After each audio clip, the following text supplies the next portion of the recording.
Olá pessoal, bem-vindo a mais um vídeo. Vamos fazer a leitura do capítulo 5 do Evangelho de João. Vamos começar. A cura de um paralítico. Depois disso, houve uma festa dos judeus e Jesus foi até Jerusalém. Ali existe um tanque que tem 5 entradas e fica perto do portão das ovelhas. Em hebraico, esse tanque se chama Betsaida. Perto das entradas estavam deitados muitos doentes, cegos, aleijados e paralíticos. Esperavam o movimento da água, porque de vez em quando um anjo do Senhor descia e agitava a água. O primeiro doente que entrava no tanque depois disso sarava de qualquer doença. Entre eles havia um homem que era doente fazia 38 anos. Jesus viu o homem deitado e, sabendo que fazia todo esse tempo e que ele era doente, perguntou: Você quer ficar curado? Ele respondeu: Senhor, eu não tenho ninguém para me pôr no tanque quando a água se mexe. Cada vez que eu tento entrar, outro doente entra antes de mim. Então Jesus disse: Levanta-se, pegue a sua cama e ande. No mesmo instante, o homem ficou curado, pegou a cama e começou a andar. Isso aconteceu no sábado. Por isso, os líderes judeus disseram a ele: Hoje é sábado, e a nossa lei não permite que você carregue sua cama neste dia. Ele respondeu: O homem que me curou me disse: Pegue a sua cama e ande. E eles perguntaram: Quem é que mandou você fazer isso? Mas ele não sabia quem tinha sido, pois Jesus havia ido embora por causa da multidão que estava ali.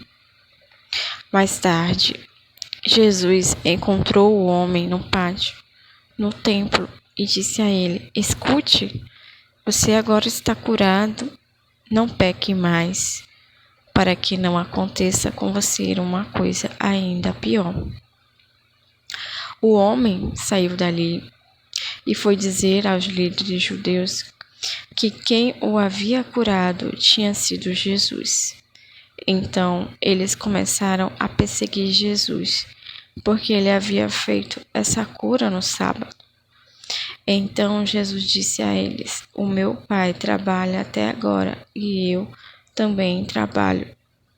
E porque ele disse isso, os líderes judeus ficaram ainda com mais vontade de matá-lo, pois, além de não obedecer à lei do sábado, ele afirmava que Deus era seu próprio Pai, fazendo-se assim igual a Deus. A autoridade do Filho de Deus. Então Jesus disse a eles: Eu afirmo a vocês que isso é verdade. O Filho não pode fazer nada por sua própria conta, pois ele só faz o que vê o Pai fazer. Tudo que o Pai faz, o Filho faz também.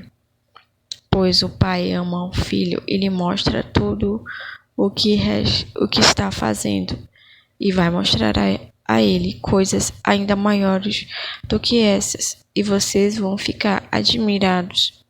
Porque assim como o Pai ressuscita os mortos, ele dá vida, assim também o Filho dá vida aos que ele quer. O Pai não julga ninguém, mas deu ao Filho todo o poder para julgar, a fim de que todos respeitem o Filho, assim como respeitam o Pai. Quem não respeita o Filho também não respeita o Pai que o enviou. Eu afirmo a vocês que isso é verdade. Quem ouve as minhas palavras e crê naquele que me enviou tem a vida eterna, e não será julgado, mas já passou da morte para a vida. Eu afirmo a vocês que isso é verdade. Vem a hora, e ela já chegou, em que os mortos vão ouvir a voz dos filhos de Deus, e a ouvir e viverão. Assim como o Pai é a fonte da vida, assim também fez o Filho ser a fonte da vida. E ele deu ao Filho a autoridade para julgar, pois é o Filho do homem. E não fiquem admirados por causa disso, pois está chegando a hora em que todos os mortos ouvirão a voz do Filho do homem e sairão das suas sepulturas, e aqueles que fizeram o bem vão ressuscitar e viver, e aqueles que fizeram o mal vão ressuscitar e ser condenados. Testemunhos a favor de Jesus.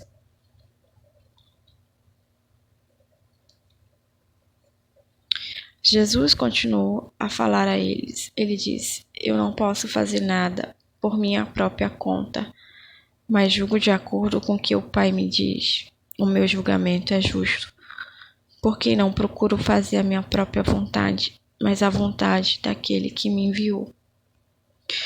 Se eu dou testemunho a favor de mim mesmo, então o que digo não tem valor, mas existe outro que dá testemunho a meu favor. E eu sei que ele diz a respeito de mim é verdade. Vocês mandaram fazer pergunta a João, e o testemunho que ele deu é verdadeiro.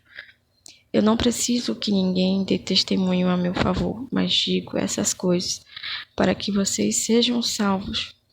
João era como uma lamparina que estava acesa e brilhava.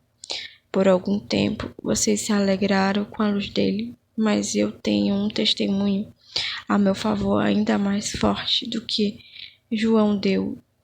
São as coisas que faço, as quais meu Pai me mandou fazer.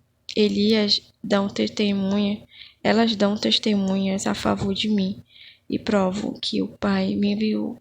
Também o Pai que me enviou testemunha a meu favor. Vocês nunca ouvirão a voz dele, nem ouvirão o seu rosto. As palavras dele não estão no coração de vocês, porque vocês não creem naquele que ele enviou. Vocês estudam as Escrituras Sagradas porque pensam que vão encontrar nelas a vida eterna. E são elas mesmas que dão testemunho a meu favor, mas vocês não querem vir para mim a fim de ter vida. Eu não procuro ser elogiado pelas pessoas.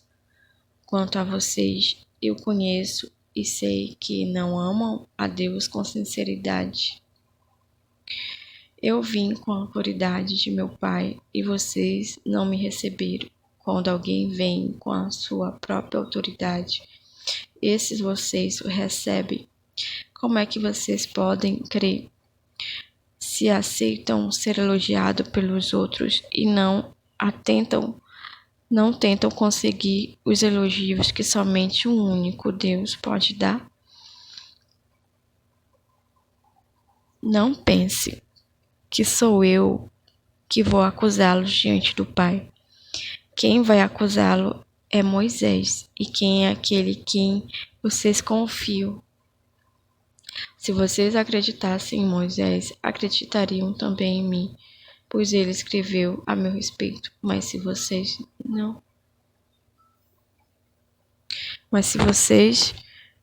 não acreditam no que ele escreveu, como vão acreditar no que eu digo?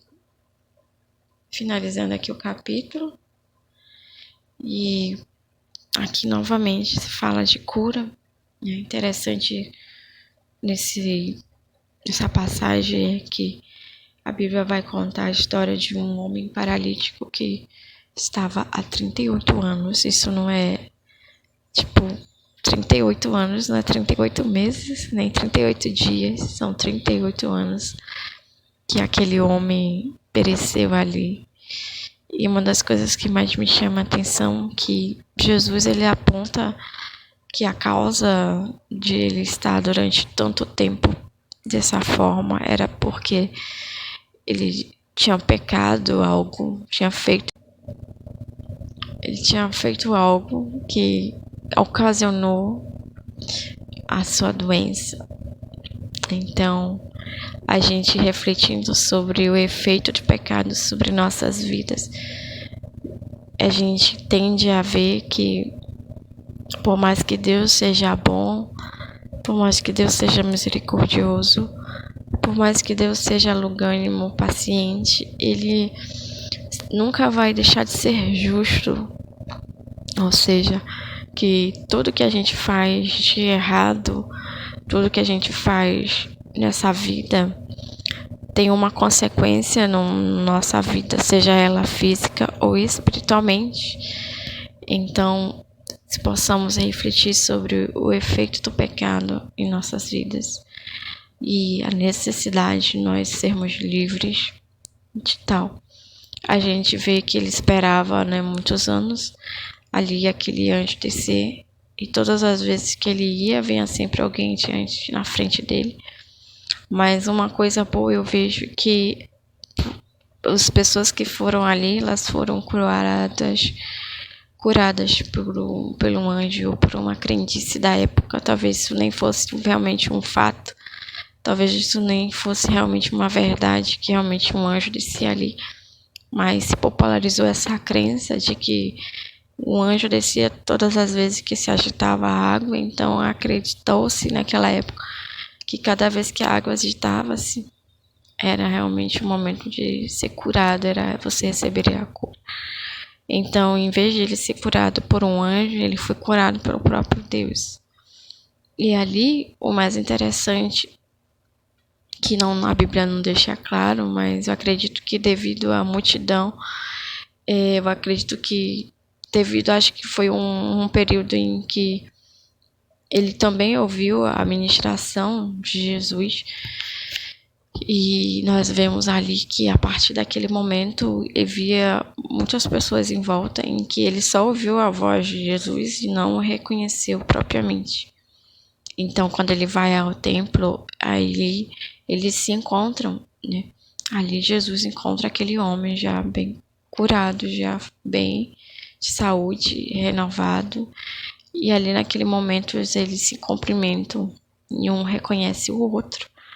E aí você vê que sempre é Jesus, né? Jesus foi até o homem. Eu acredito que a intenção dele de ir no templo foi de agradecer a Deus por ter sido curado, oferecer alguma oferenda, como era de costume da época. Mas nós vemos que a iniciativa de se aproximar dele foi de Jesus. Então, nós vemos como Deus, ele é maravilhoso, que mesmo ele sendo tão divino, mas ele também nunca deixou de ser humano. Ele procurava relacionamento com as pessoas e ele procura, hoje em dia, um relacionamento conosco. E depois vai contar um pouco sobre as perseguições que Jesus passava por meio do seu ministério, de como muitas pessoas realmente na época, que até que se a gente for ver pelo lado natural, não é nenhuma novidade as pessoas agirem da forma que agiram. E porque, se alguém chegasse para você falando que é Deus e você não tivesse nenhum tipo de conhecimento sobre isso, para mim eu acho que a questão dos judeus é que eles estudavam tanto a Bíblia, buscavam tanto a Bíblia, mas não conseguiam enxergar Cristo dentro dela. E quando aquele que eles esperavam tanto se manifestou, eles não reconheceram como realmente aquele que eles esperavam tanto.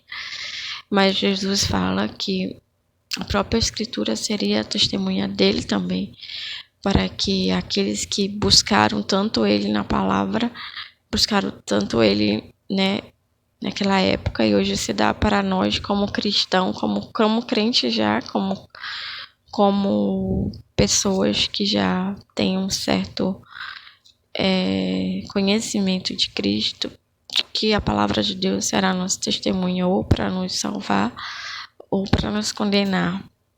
Então, nós vemos que a função da palavra de Deus tem duas funções sobre nós. Uma é julgar e outra é nos salvar propriamente.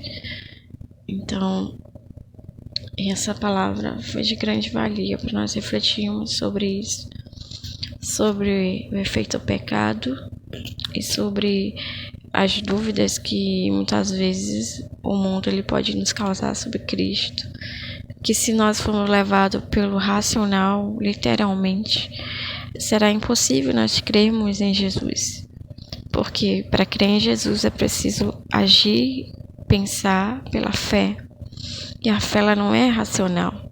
Você não pensa pelo que você vê, você crê para que você possa também ver adiante. E outro detalhe que eu me recordei agora é sobre que ele fala que muitos ouvirão a voz de Deus e aqueles que estão mortos ressuscitarão. Isso cabia a dois fatos em que, quando Jesus ressuscitou, várias pessoas ressuscitaram junto com ele. E também se resume ao fim também de que muitos que morreram com Cristo irão ressuscitar. E que muitos que morreram também sem Cristo irão ressuscitar, a palavra deixa claro, e que muitos, aqueles que não obedeceram, que não quiseram, serão condenados, e aqueles que foram fiéis, que guardaram a palavra de Deus e viveram através dela, serão salvos, entrarão no reino do Senhor. Então, essa palavra que eu li, eu creio que tem grande importância para nós. Nesse momento, eu gostaria de orar agradecendo a Deus por essa palavra, por esse momento, por Deus falar conosco. Querido Deus, te agradeço, Senhor, que o Senhor possa guardar, Senhor, que o Senhor possa repreender todo o mal, que o Senhor possa curar, que o Senhor possa libertar a minha vida, encher, preencher e agir, Deus, com teu poder, agir com tua glória, encher com tua graça, encher com teu Espírito sobre a minha vida. Senhor, eu te agradeço por essa palavra, te agradeço por tudo que o Senhor fez, pelo significado do seu ministério, pelos homens que o Senhor usou, pela tua palavra, pelo teu Espírito, pelos teus testemunhos. Senhor, te dou honra e glória, para que o Senhor possa ser honrado, não só hoje, sempre. Senhor, apresenta a vida desta pessoa agora, que o Senhor possa abençoar, que o Senhor possa glorificar o teu nome sobre ela, que o Senhor possa encher, preencher todo o vazio do ser, do coração, da alma e do espírito dela. Que o Senhor possa curar, que o Senhor possa libertar, que o Senhor possa guiar os passos, que o Senhor possa tirar da mente as dúvidas, as inquietações, as angústias, as tristezas, e colocar, Senhor, vida nova, tudo novo, para a tua glória, Senhor. Meu Deus, abençoa ricamente esta pessoa, Senhor. Com as tuas ricas bênçãos, apresenta a sua vida, a sua casa, a sua família, e que através da vida dele, outras pessoas possam se achegar a ti. Que tudo que o Senhor falou se cumpra, o desejo do seu coração se cumpra na vida de cada irmão e irmã, em nome de Jesus. Amém. Então esse foi o vídeo de hoje. Fiquem todos com Deus, a paz do Senhor Jesus. Bye.